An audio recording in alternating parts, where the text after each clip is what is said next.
So, what's up, everyone, and welcome to the third episode of the Freedom Foods Farm podcast. We're here with Jeff Smith of Smith Family Ranch. Jeff, you're just a little bit down the ways from us, right? Yes, sir. We are probably about 45 minutes or so. You guys are in Jefferson, is that right? Jefferson, Texas? Yeah. Or close enough. Yep. There we go. So, Jeff, tell everybody a little bit about what you guys are doing there. It's your name, your YouTube channel named Smith Family Ranch. So, tell everybody a little bit about your ranch and how you got started, why you got started. Yeah, we just we moved out to this property about 3 years ago.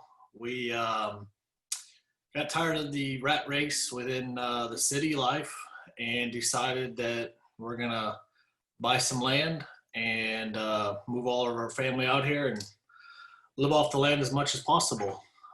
So we started with some full-size Brangus cows and sold those fairly quick. And then we ended up with some Aberdeens, which is basically kind of like a mini low-line Angus style cow. So we got a little small herd of that. We've got chickens, pigs we raise, domestic, not wild. And then my wife's trying to garden, and so we're just trying to give our kids the best life we can out here. So you guys came from the city. Are you originally from Texas? So I was raised in Dallas. My wife is from Western New York, and she grew up on a dairy farm.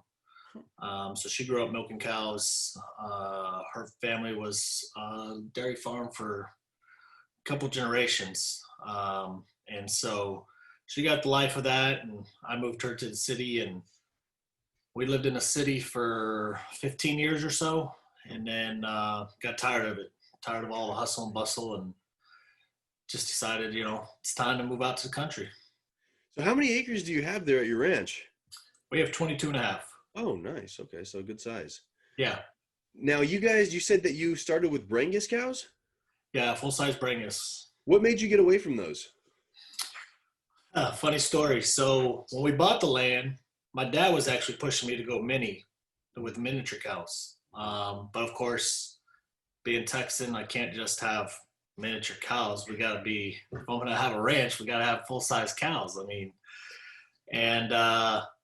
So the first month or 2 months that we were here, everything was going great. And then we were invited to a wedding in Broken Bow, Oklahoma, which is about an hour from us. So we decided to go to the wedding, and we were leaving Friday night, coming back Sunday morning. And it was our first time really away from the property. We made sure they had water. Obviously they had grass because grass was still growing. So plenty of food, plenty of forage, plenty of water. And so we left Friday night, and Saturday morning when we woke up, we got a call from the previous owner saying that all the cows had gotten out. That's not a good phone call. No. Of course, we didn't know anything about rotational grazing, electric fencing, anything like that. And so it was that day we decided we're going to sell them all, and we're one miniature. So the Aberdeen, they max out what, about 1,000 pounds ish? The bulls can get to about 1,200 pounds. Okay. At full maturity, the cows get about 800, 900 pounds. They're not really technically a mini because they don't carry the dwarf gene. There's zero possibility of them carrying the dwarf gene, like mini Jerseys and some of your other miniature breeds.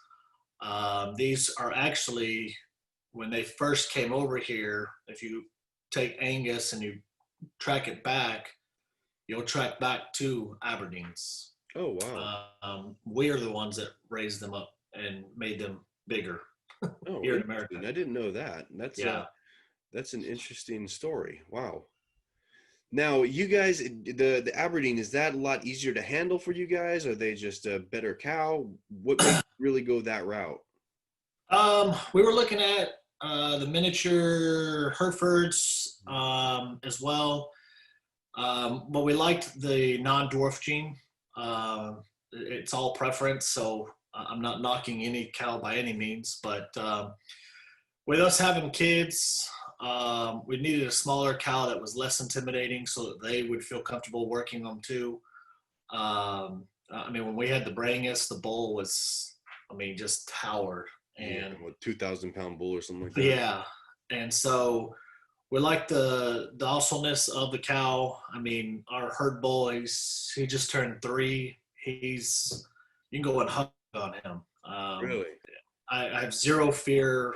I respect them, of course, but I have zero fear, and neither do my kids. I mean, we can push the herd all at once and have zero fear, even though a bull might be running after us for treats, that he's going to ever do anything to us. That So was my that concern getting a bull is, is he going to be mean? Is he going to, because most yeah, it's pigs and bulls that really get people on a farm, right? yep, Wow. So they're more docile. That's interesting. very docile. I mean, they'll be comparable to your Longhorns because Longhorns are pretty docile too. Mm. So they'll be on par with that. They're just like, I think the bull comes up just above my hip.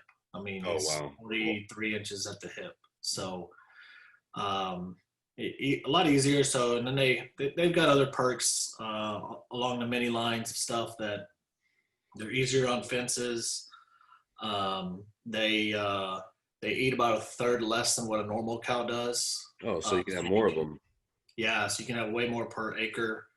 I think they said out here in Texas we have about half an acre per cow instead of 2. Oh, wow. So yeah, the cost of hay is next to nothing because a bale of hay will last our entire herd about a week. Wow. Yeah, That's wow. So there's a lot of benefits to go the smaller route. yeah. So what got you guys into the rotational grazing? Is it because you wanted more cows or tell me about that? We were just looking up ways to improve our overall pasture. When we first got here, we had goat weed like crazy. Oh, yeah. That's what I Um, got. and then we have a big hill out front that is full of like limestones and stuff. So we initially, when we first started rotationally grazing, we didn't rotationally graze during the summertime. We did hay bale rotational grazing. So we took hay bales up on our hill to get so that they would compost into the soil and regenerate that soil, and we would just rotate the bales of hay. Which, if you go on Google, you can actually see on our property. You can see the circles. um, and so that's really helped tremendously. And then just the more that we started looking into other ways to improve our pasture land, we came across Greg Judy, we came across the Justin Rhodes, Joe Salatins, and really started learning that method to help get rid of the weeds. Have you And seen a big improvement over the last few years? Or how long have you oh, been rotationally grazing? full time for about a year now. We Okay. started really last year was our first time really rotationally grazing the cows during the summertime. And you Uh, saw a big difference. oh, big time.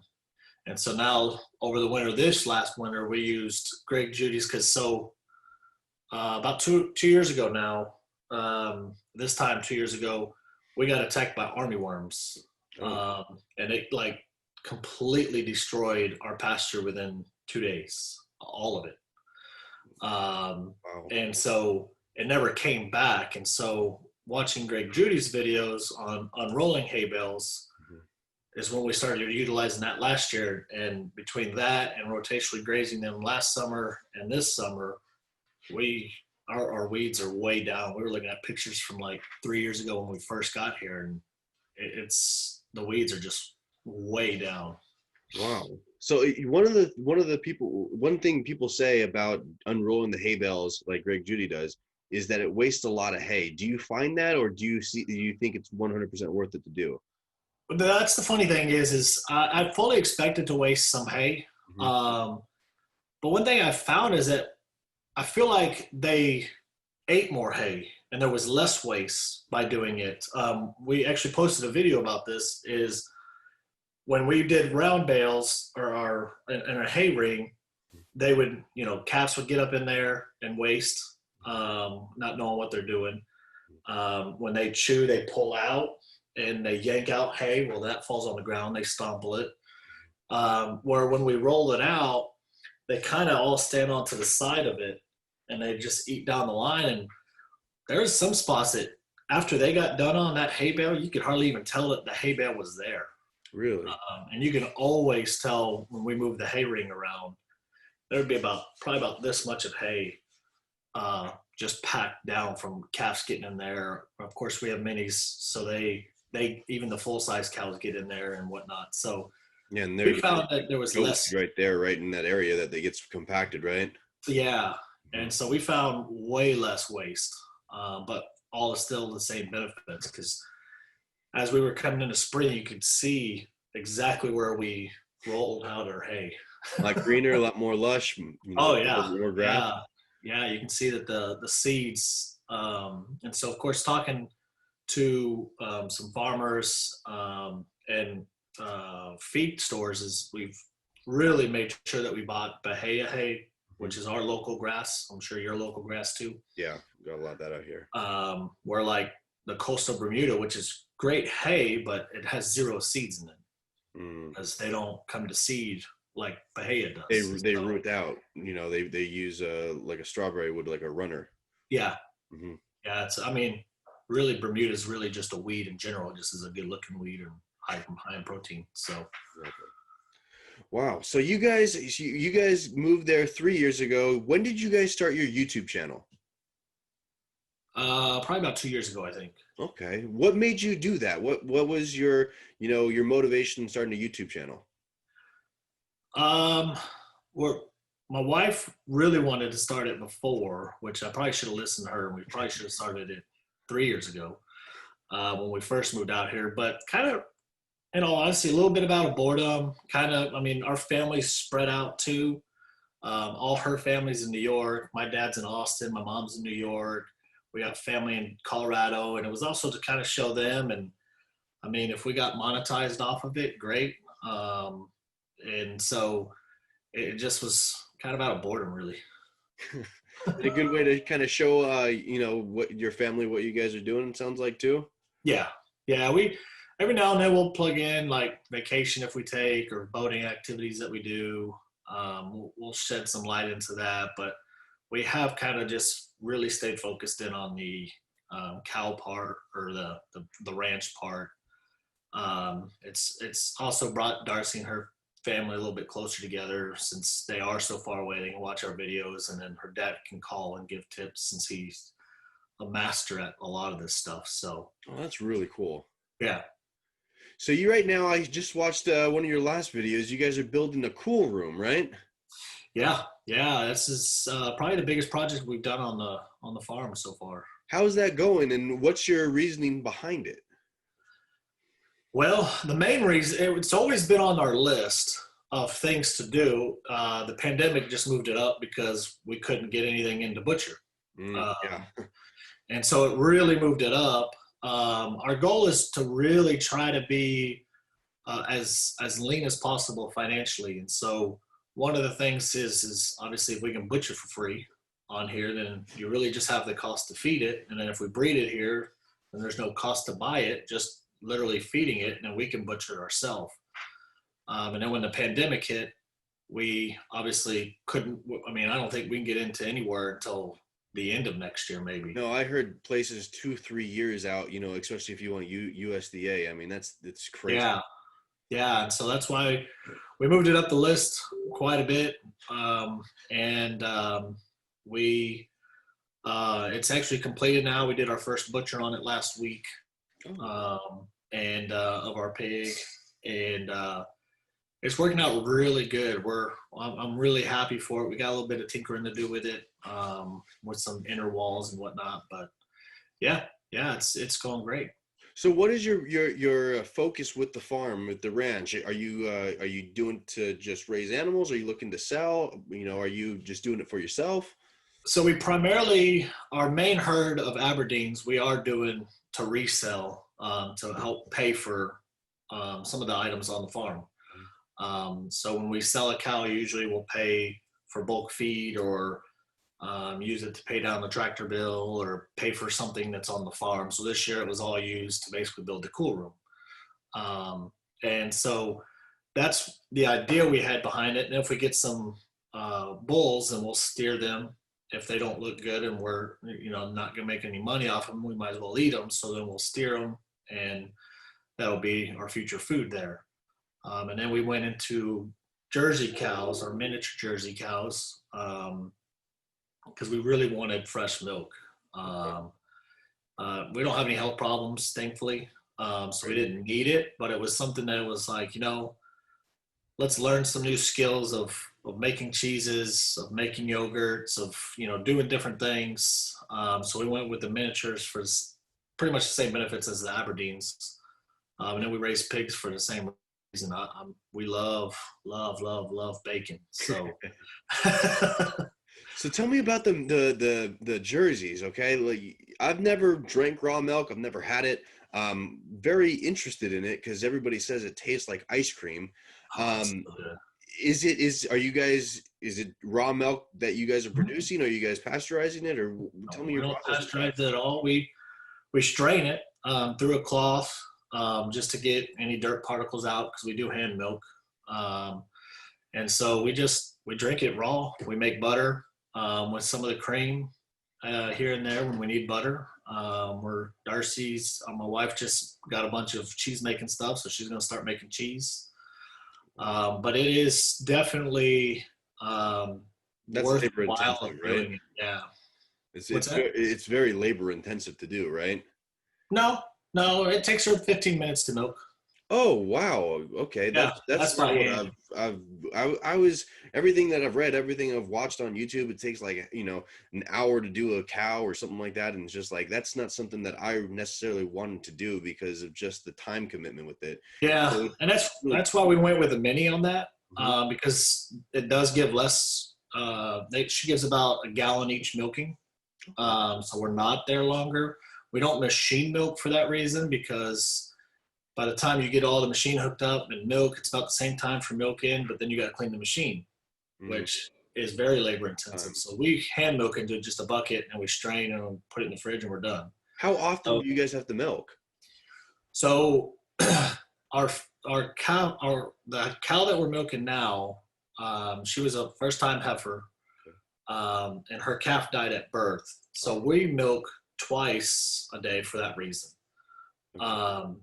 If the calf would have lived, we would have calf shared, which means we only milk once a day. And then the calf gets on the milk cow the rest of the time. So we would typically only milk once a day. And we like that because if we got to go out of town or we're busy, we just keep cow and calf together and production stays up. So, oh, wow.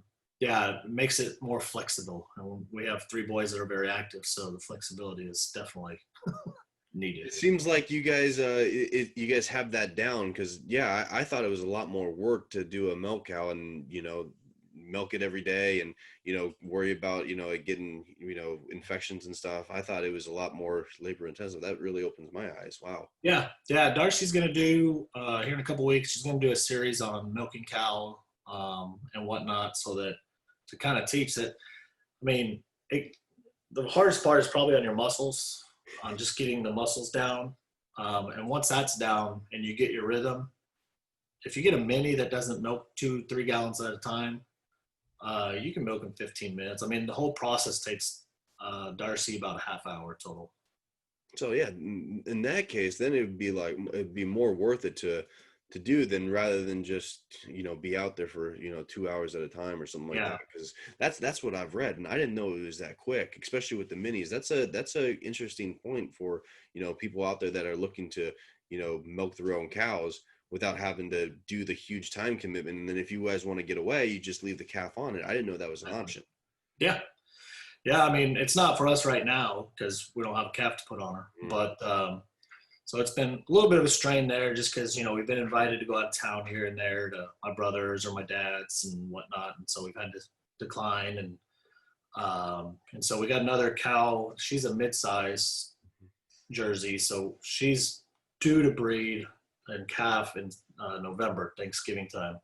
So we're going to dry off the current one now and get her AI'd. And then we'll have the other cow too. So interesting. That one should make it. Hopefully. There we go. Yeah, that'd save you a lot of time and just good all around. Yeah, exactly. Now, if that turns out to be a bull, that calf, what would you do with it? We'll steer that 100%. Okay. Jersey bulls in general, whether it's a mini or a not, they're very notorious for their attitudes and can actually be fairly dangerous even at a mini. So there's not really a huge market for them either, because most people AI, because they're like us, they only have like 2, maybe 3 cows, so it just makes sense to AI. And so we'll always AI and not keep a bull, and we'll steer it, and it'll be food. Okay. Now tell me about your pigs a little bit. How many pigs do you guys run? What breeds and what do how long do you raise them?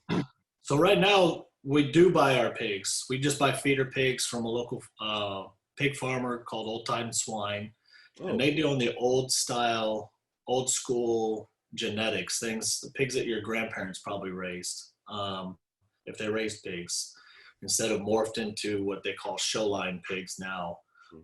So the meat's a little bit more red. It looks almost like a beef instead of the pink, which is what we know of today. So we have Hampshire, we have an Ossawall, and then we have what they're calling an F1, which is a mix of Hampshire and Ossawall together. So we just butchered a mule Swabian foot and something else, I forget. But a normal pig takes about 6 months to raise out. So in 6 months we have fresh pork.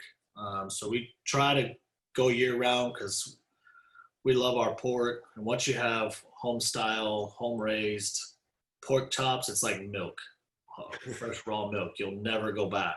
really? It's just so delicious. And so that's one reason why we make it. And then I like to get creative, and I like to cure my own bacon. I like to cure my hams.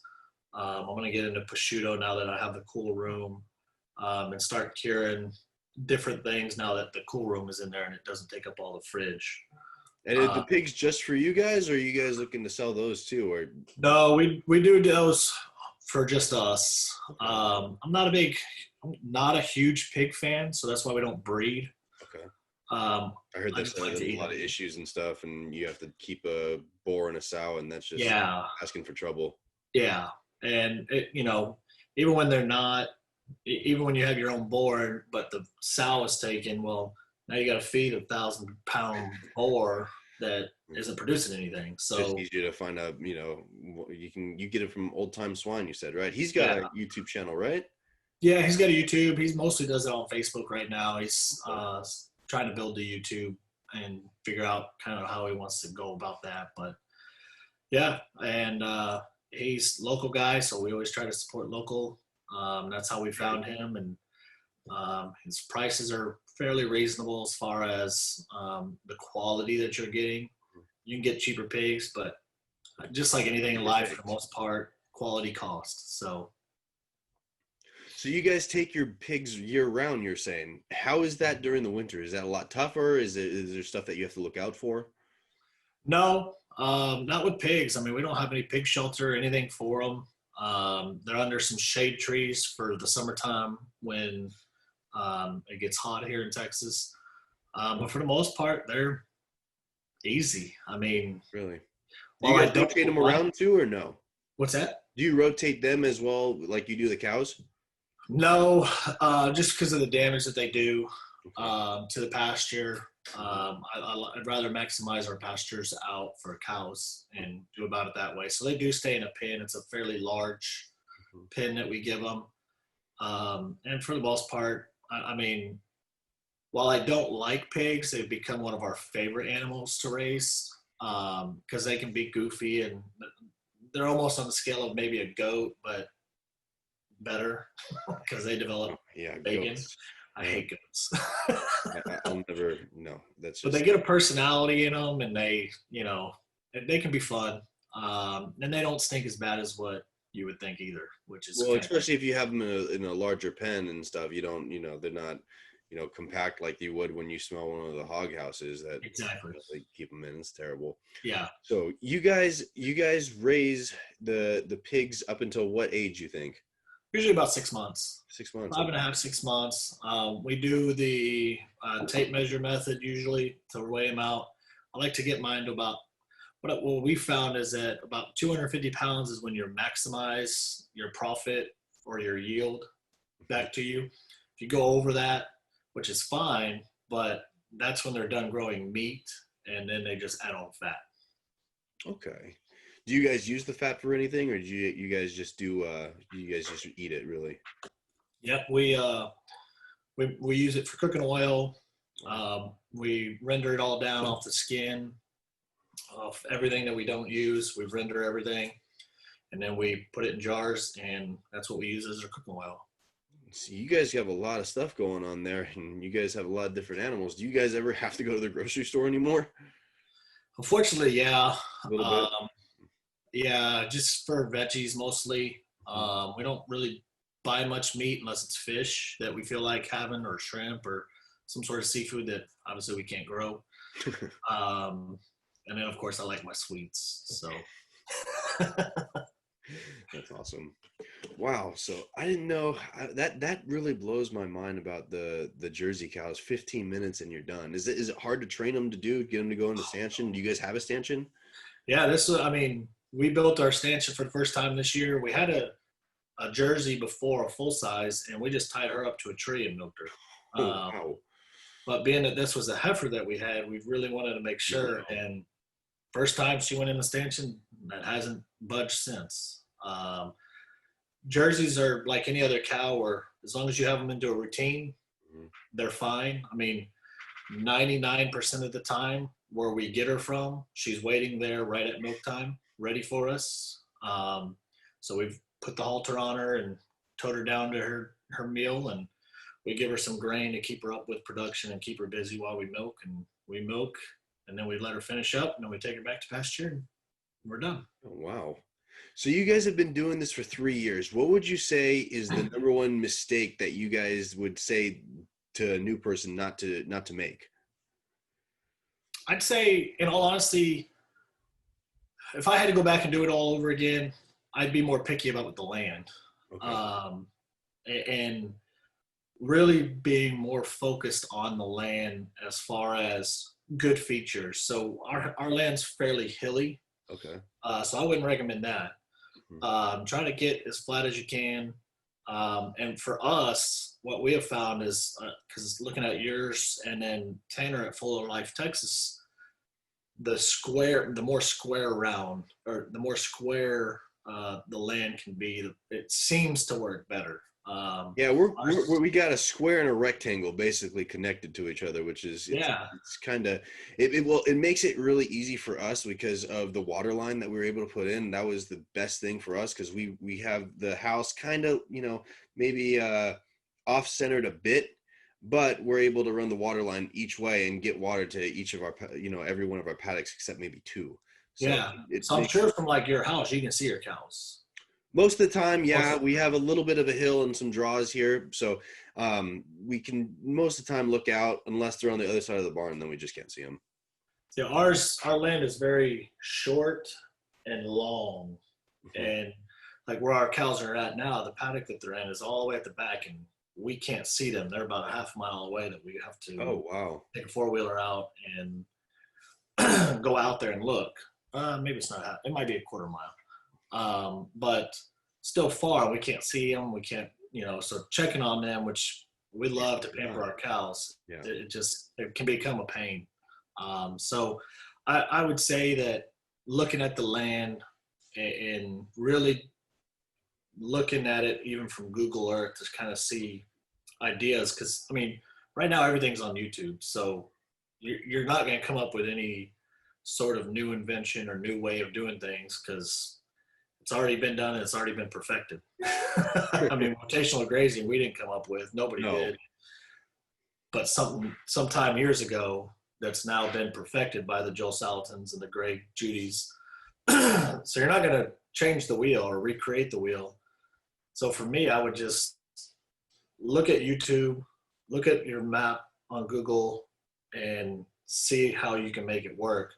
Because for us, like we ran yesterday or the last week when we transferred our cow, we had to run, I think it's like 1,900 feet of hose. Oh wow. Yeah, because we don't have water way back there. Hose. Wow.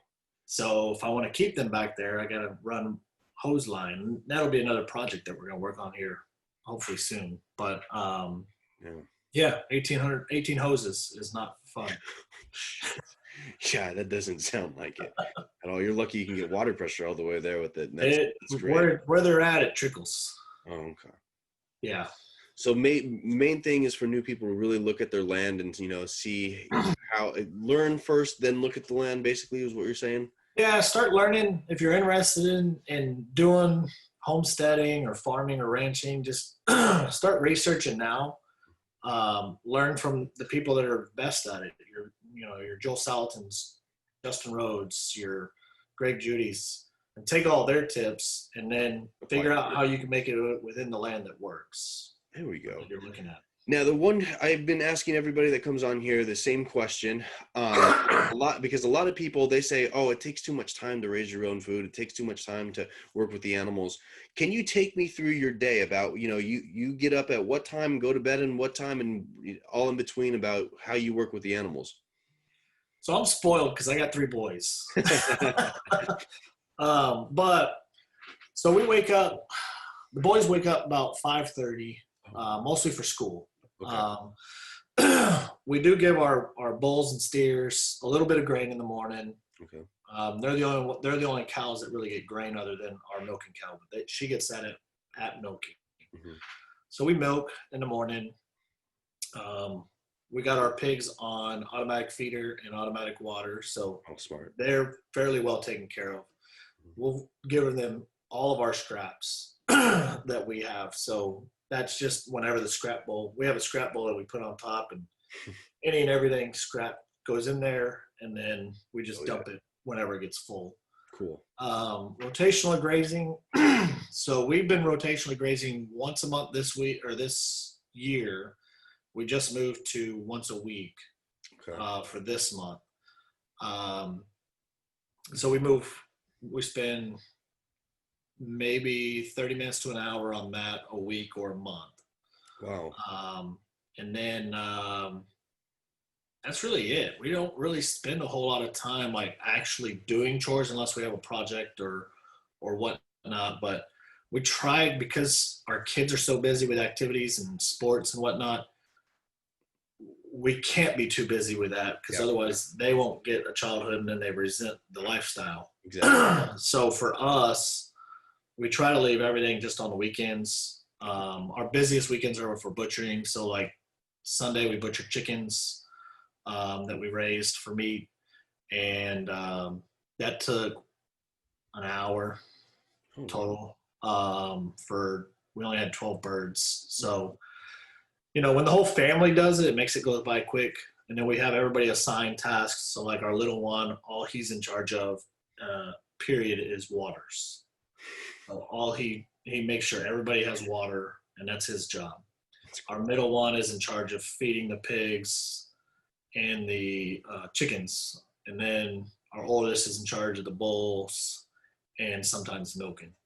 And you're just in charge of the kids then, right? Yeah. And I'm the one to make sure that, it gets done. And then same with Darcy. And so we, as long as you work as a team as a family, sometimes I think, because we were discouraged at first too when we first started watching like Justin Rhodes, and you see how busy he is. Yeah. And it can be very intimidating. But then the more we started getting into it, it was like, okay, it almost made us not want to start a YouTube too, because it's like, well, we're like got time to do done with our chores in an hour. What can we possibly film? And so it's not as much time as what I think. If you only watch YouTube, it's not that much time. Some of that's, I believe, for filming, and it's not anything against them. I'm not knocking them at all, because they're my heroes. But it's a lot less time than what you think. So you would say less than an hour a day combined with with all the kids doing the chores and even Darcy milking, you think? Yeah, because she's about a half hour each milking session. So that's a total of an hour of milking a cow, both day and night, or morning and night. So she's got a total of an hour of milking. And then the boys, maybe 30 minutes each, maybe. Wow. So you guys raise basically at least all your own meat for under an hour of work a day, and that's divvied up again among 5 of you?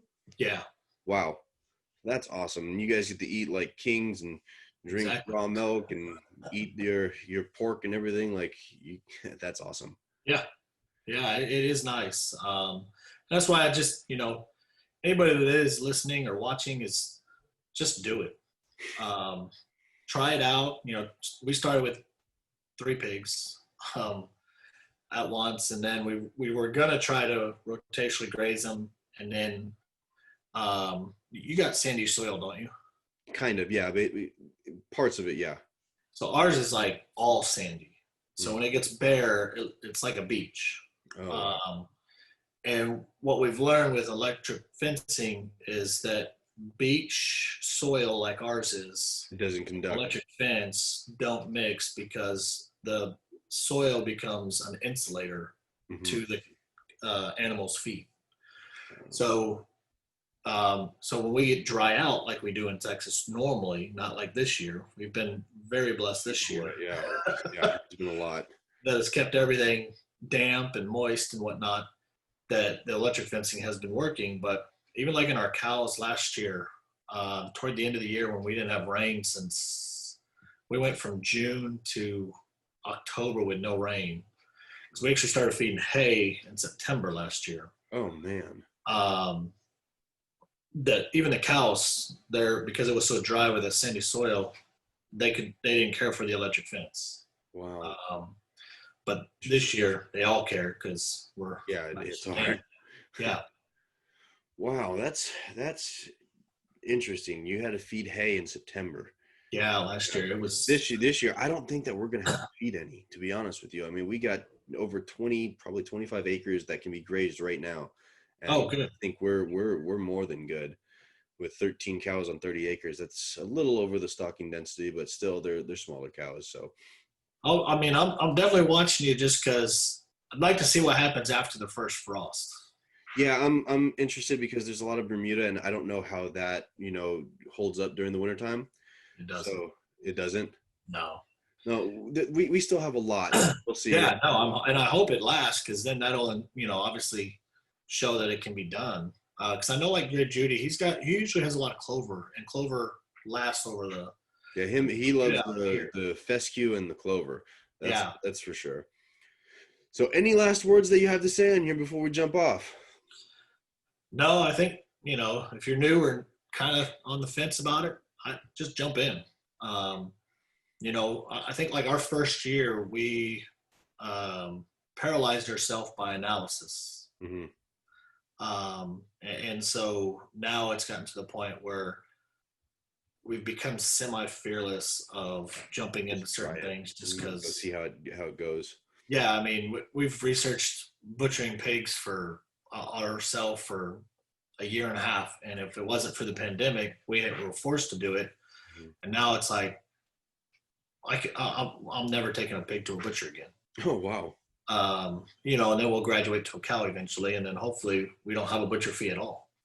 There we go. That saves a lot of money too. Yeah. And So I would just say jump in and do it.